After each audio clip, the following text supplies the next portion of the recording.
Cek. Bismillahirrahmanirrahim. Assalamualaikum warahmatullahi wabarakatuh. Innal hamdalillah nahmaduhu wa nasta'inuhu wa nastaghfiruh wa na'udzu billahi min shururi anfusina wa min sayyiati a'malina.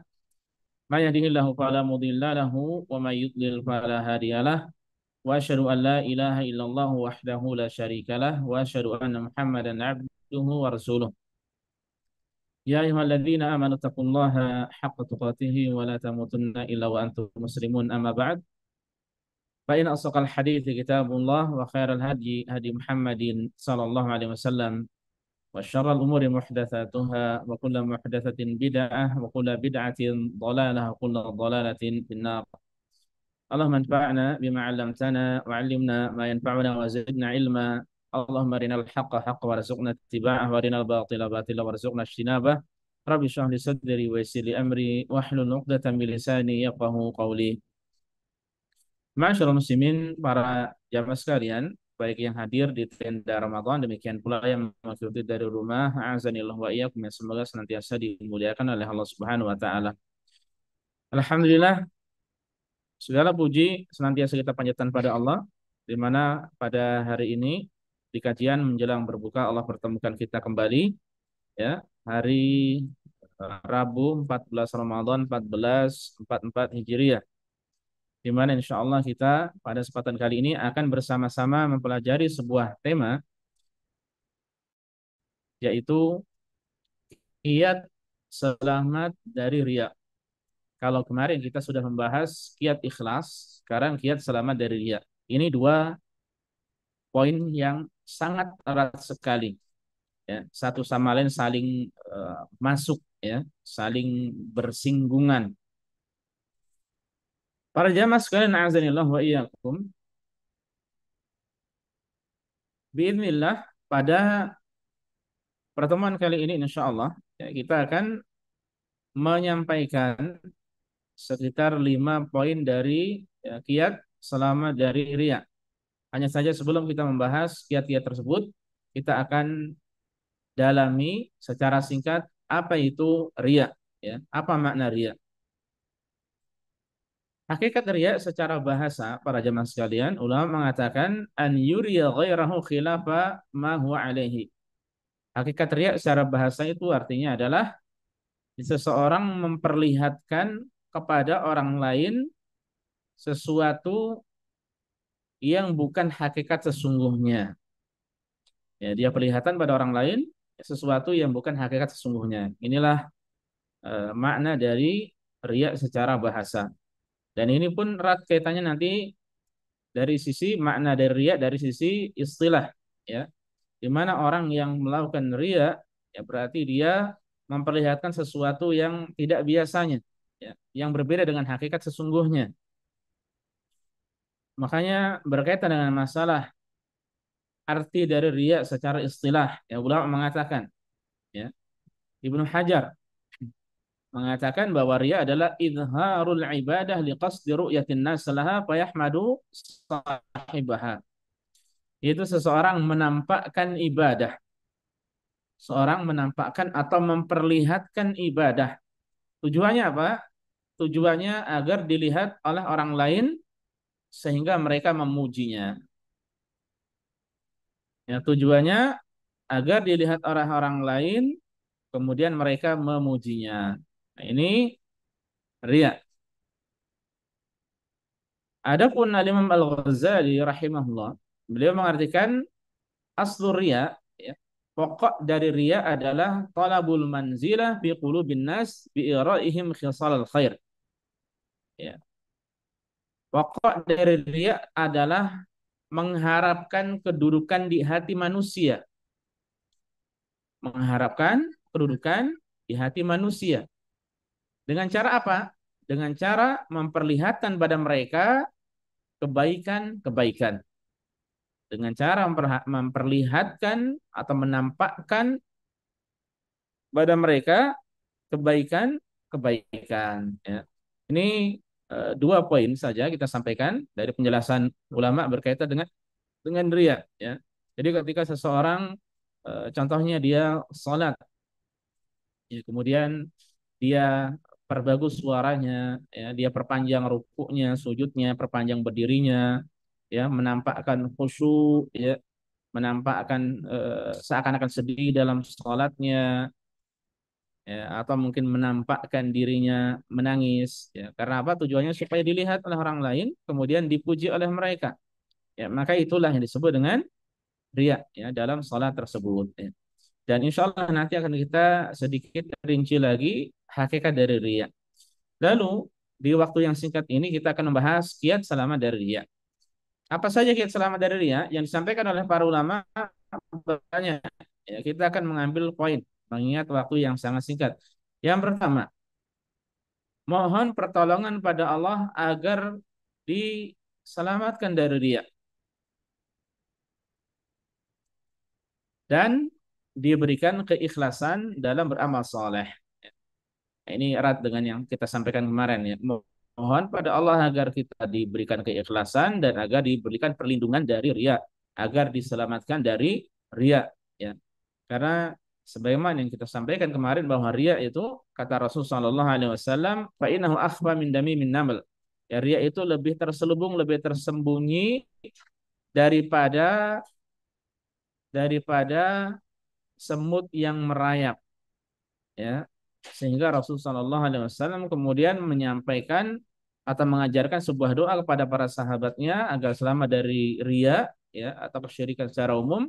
Allahumma inna na'udzubika an nusyrika bika syai'an na'lamuhu wa nastaghfiruka lima la na'lamu, ya, lima la na'lamu. Nah, ini hendaknya dihafalkan, ya. Allahumma, ya Allah, inna, sesungguhnya kami na'udzubika, berlindung kepadamu, min an nusyrika bika syai'an na'lamuhu, ya, berlindung kepadamu dari berbuat kesyirikan sementara kami mengetahuinya. Wa nastaghfiruka lima la na'mu, dan kami beristighfar kepadamu, ya, ketika kami melakukannya sementara kami tidak mengetahuinya, ya. Jadi mohon pertolongan pada Allah, ya, karena yang bisa membersihkan hati kita, menyucikan hati kita, yang menjauhkan diri kita atau hati kita dari penyakit-penyakitnya hanyalah Allah Subhanahu wa taala. Ya, kita berusaha diantaranya adalah dengan berdoa pada Allah Subhanahu wa taala. Kemudian poin yang kedua, kiat dari dia adalah mengenali lebih dalam dan lebih rinci hakikat dari riya. Kalau kita ingin kita pelajari bukan untuk diamalkan, tapi kita pelajari untuk ditinggalkan. Ya, makanya Hudzaifah bin Yaman radhiyallahu taala anhu mengatakan, ya, bahwasanya orang-orang dahulu para sahabat itu bertanya pada Rasulullah tentang kebaikan, sementara aku bertanya pada beliau tentang keburukan, ya, makhafatan yudrikani, karena aku khawatir bisa terjerumus ke dalam keburukan tersebut. Araftu syarra la li syarri lakin li tawaqqihi, man la ya'riful khair minasyarri yaqa fihi. Ya, aku tahu keburukan bukan untuk melakukan keburukan, ya, tapi untuk menjaga diri darinya. Siapa yang tidak bisa membedakan mana yang baik mana yang buruk, maka bisa jadi dia terjerumus ke dalam keburukan. Demikian pula seseorang yang tidak belajar, ya, tidak tahu menahu apa itu riya, ya, bisa jadi dia terjerumus ke dalamnya. Ya, makanya pelajari, ya, coba pelajari apa itu riya, apa macam-macamnya, hakikatnya dan seterusnya. Nah, makanya di sini kita akan sedikit merinci tentang hakikat dari riya, ya. Tadi dua sudah kita sampaikan sebelumnya dari penjelasan Ibnu Hajar dan Al-Imam Al-Ghazali. Sekarang kita akan sampaikan pertama dari ucapan Al-Harith Al-Muhasibi. Beliau mengatakan bahwa arya iradatul abdi al-ibad bi taatillah. Seorang yang menginginkan hamba, ya, dengan ketaatan pada Allah, ya. Dengan melakukan ibadah pada Allah, dia itu yang diinginkan apa? Hamba, pandangan hamba, perhatian manusia. Nah, padahal yang dilakukan adalah apa? Ketaatan pada Allah Subhanahu wa taala. Ini yang disebut dengan riya.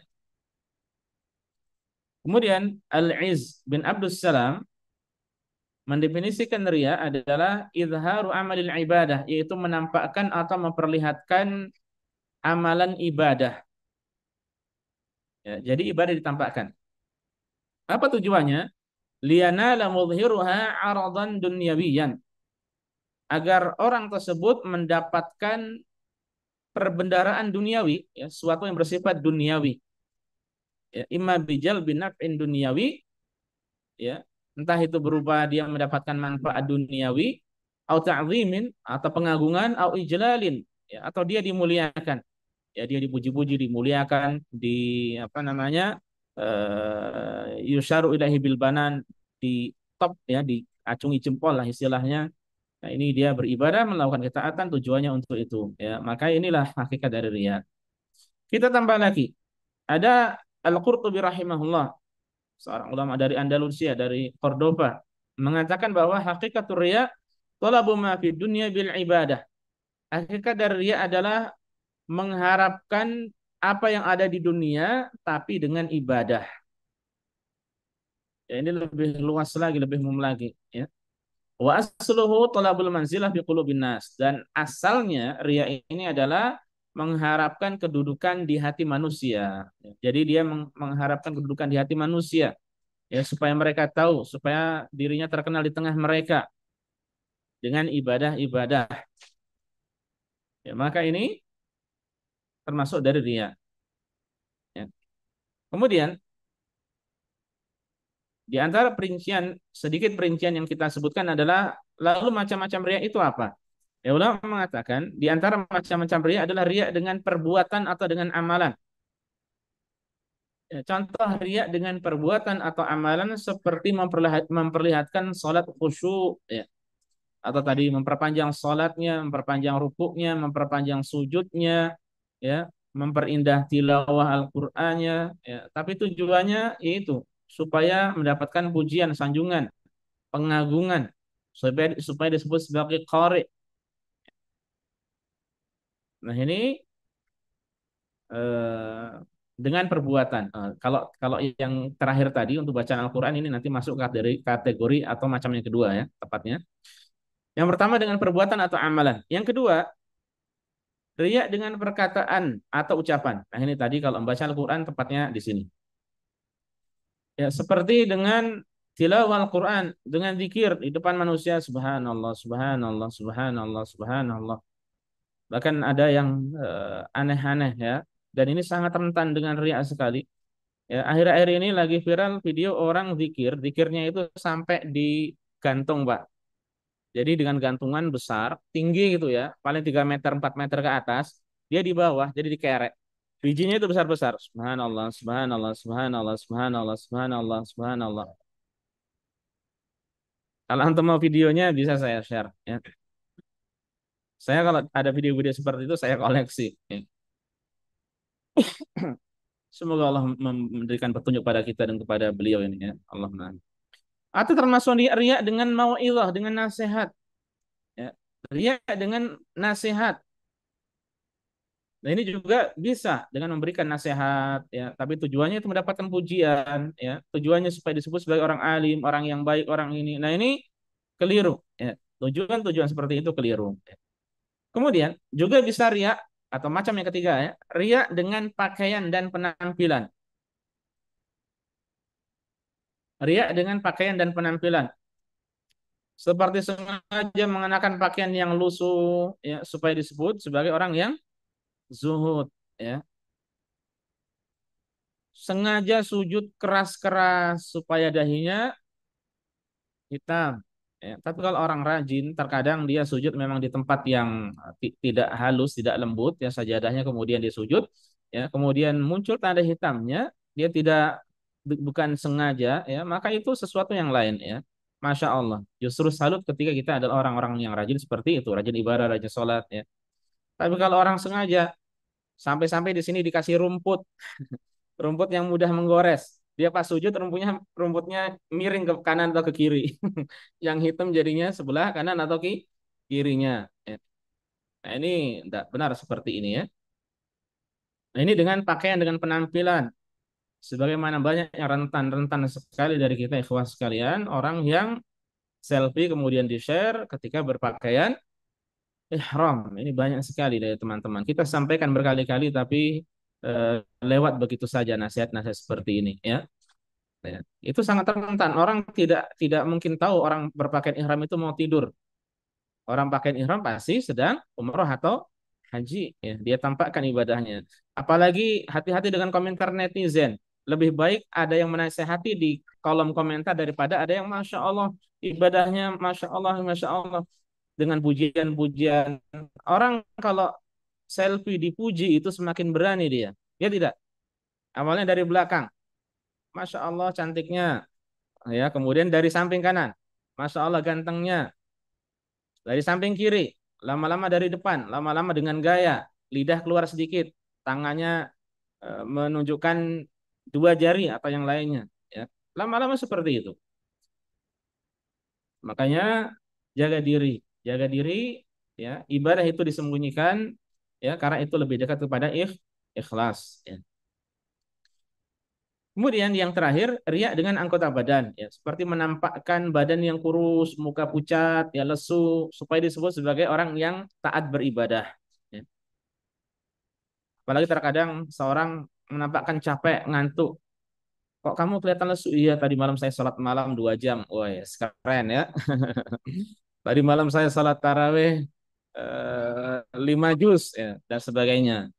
Ya. Sembunyikan ibadahnya, jangan disampaikan, jangan ditampakkan pada orang orang lain. Tinggal dia beribadah, mohon pada Allah agar diberikan keikhlasan. Ya. Baik, itu kiat yang kedua. Kiat yang kedua, pelajari secara rinci riya, ya, pelajari riya secara rinci.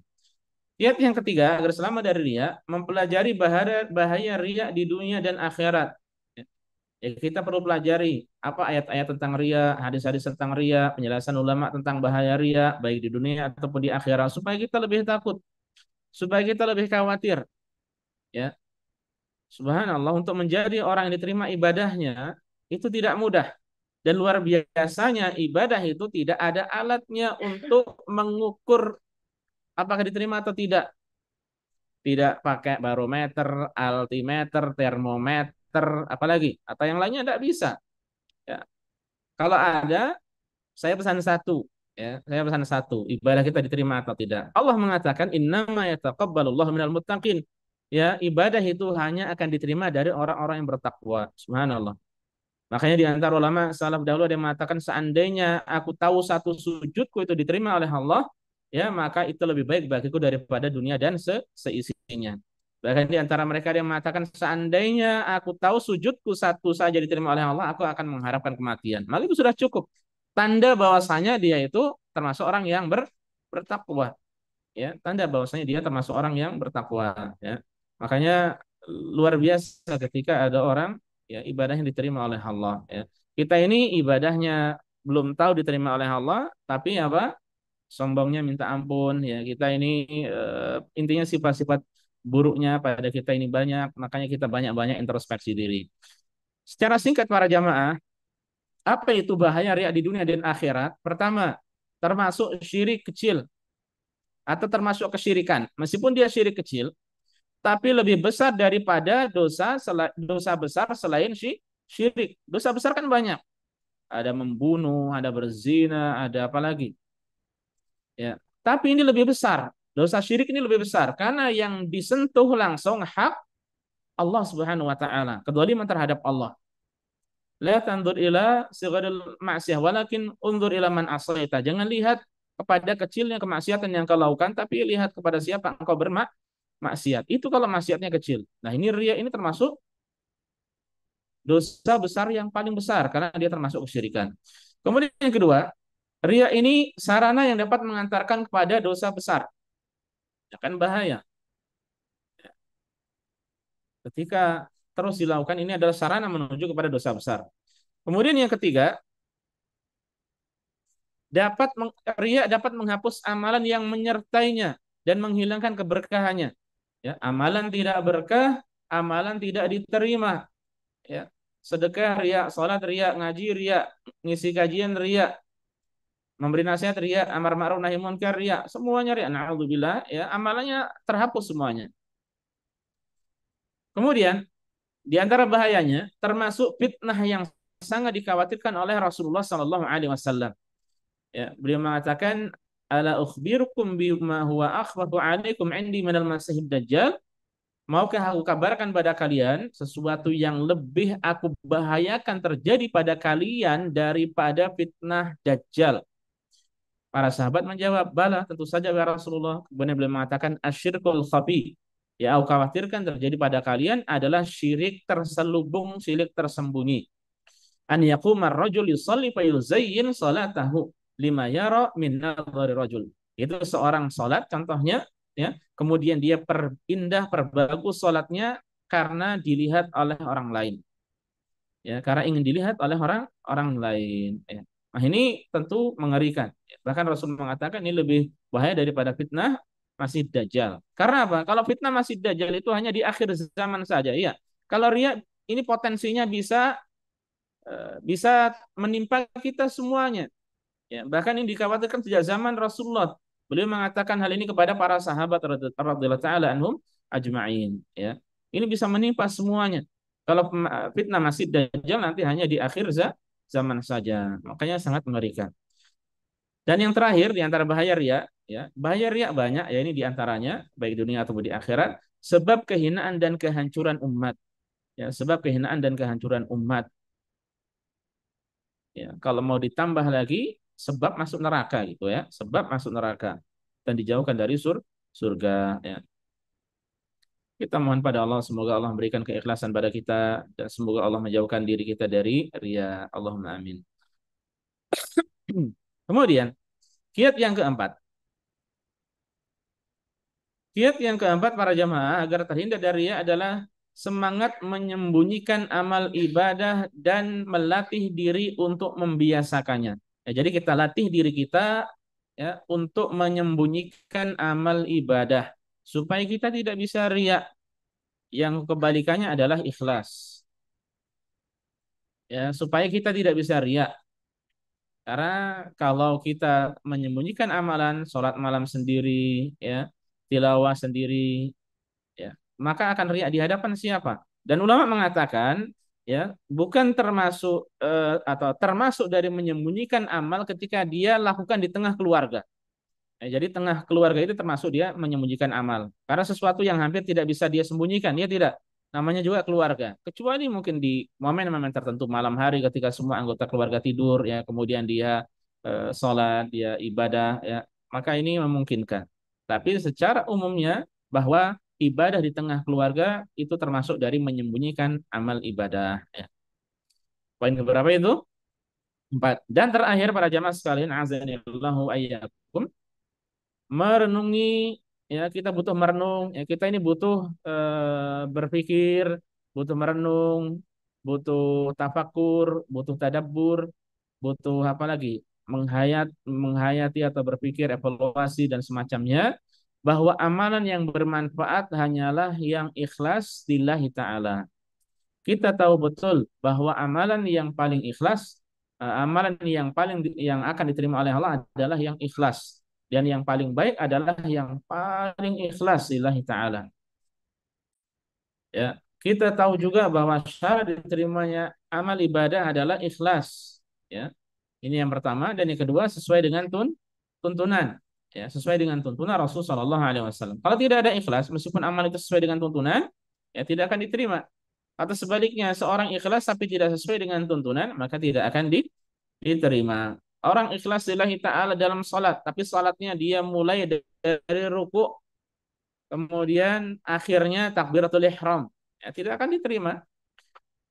Atau sebaliknya, orang sesuai dengan tuntunan salatnya dimulai dari takbiratul ihram, diakhiri dengan salam, ya, tapi ya itu tadi, ya, hatinya ada harapan, keinginan untuk dipuji, untuk dilihat oleh orang lain, disanjung oleh mereka supaya dikenal sebagai orang alim, orang yang ahli ibadah dan semacamnya, maka ini, ya, ada kerusakan pada niatnya, maka tidak akan diterima oleh Allah Subhanahu wa taala. Harus ikhlas dan sesuai dengan tuntunan.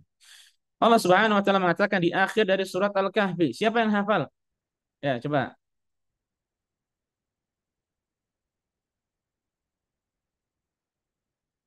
Ya.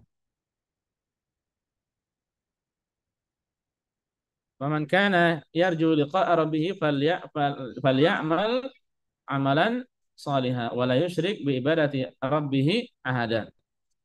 Barang siapa yang berharap berjumpa dengan Rabbnya, maka hendaknya dia beramal soleh. Ulama katakan amal soleh itu yang sesuai dengan tuntunan Rasulullah.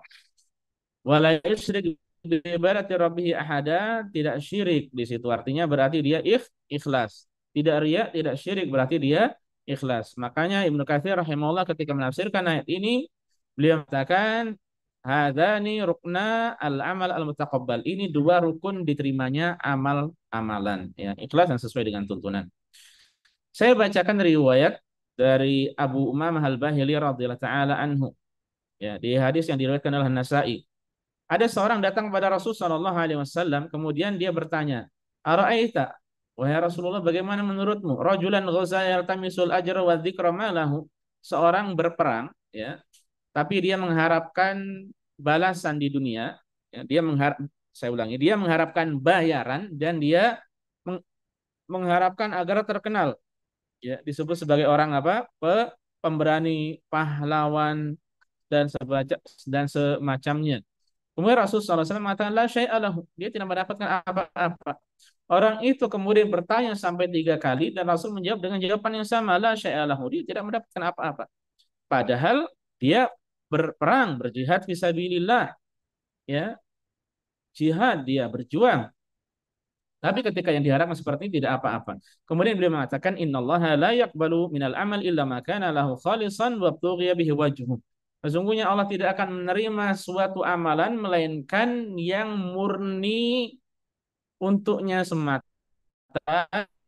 dan diharapkan wajah Allah semata. Ya, berarti amalannya apa? Ikhlas. Ya, amalan yang sesuai dengan tuntunan harus ikhlas dalam mengamalkannya.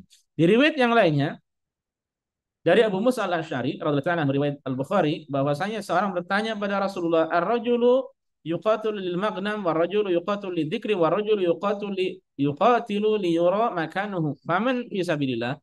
Ya Rasulullah, ada seorang berjuang karena ingin mendapatkan ghanimah, mendapatkan balasan, mendapatkan bayaran.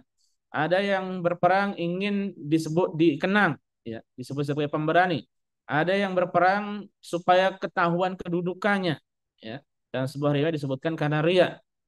Kemudian Rasul mengatakan man qatala litakuna kalimatullahi al-ulya fahuwa fisabilillah. Ya. Semua itu tidak termasuk fisabilillah.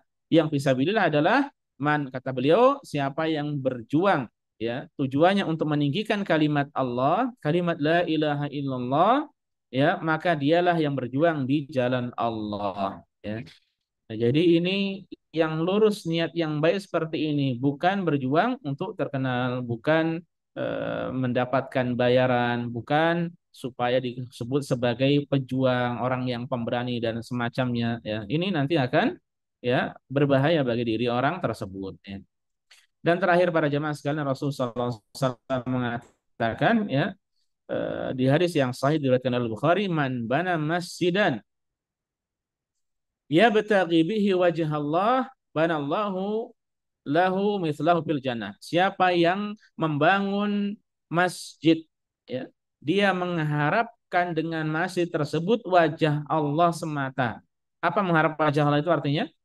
Ikhlas. Dia tidak mengharap wajah manusia, tidak mencari muka manusia, tapi dia mencari muka Allah. Maka kata Rasulullah, niscaya Allah akan membangunkan baginya istana sepertinya di surga, ya.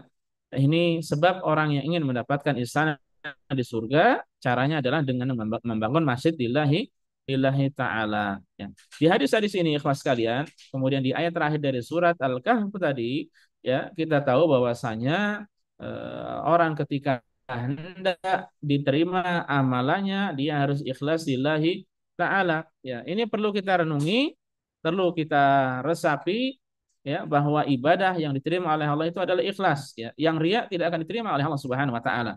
Ya, makanya kita berjuang untuk ikhlas, memohon pada Allah agar ikhlas, mohon pertolongan, mohon taufik kepada Allah agar bisa ikhlas. Sebaliknya memohon pelindungan pada Allah agar dijauhkan dari riya, agar dijauhkan dari penyakit-penyakit hati, agar dijauhkan dari amalan-amalan yang bisa membatalkan, ya, keikhlasan pada Allah Subhanahu wa taala. Para jamaah sekalian azan ya Allah ya, alhamdulillah selesai kita membahas secara singkat 5 kiat agar terhindar dari riya, atau 5 kiat selamat dari riya. Kita mohon pada Allah ya, dan ini semestinya terus kita mohon dalam keseharian kita, ya, kita mohon pada Allah agar kita diberikan keikhlasan dalam ibadah kita, dalam puasa kita, dalam sholat kita, sholat tarawih kita, dan amal ibadah kita yang lainnya, sebagaimana kita mohon pada Allah agar dihindarkan dari riya dalam segala amal ibadah kita. Allahumma amin. Ini saja yang bisa disampaikan pada kesempatan kali ini. Semoga bermanfaat bagi kita semuanya. Semoga menjadi nasihat bagi kami pribadi dan kita semuanya. Kita tutup dengan kafaratul majelis. Ya subhanakallah bihamdika asyhadu an la ilaha illa anta astaghfiruka wa atubu ilaika. Wa sallallahu ala nabiyyina Muhammad wa sallama tasliman katsira. Assalamualaikum warahmatullahi wabarakatuh.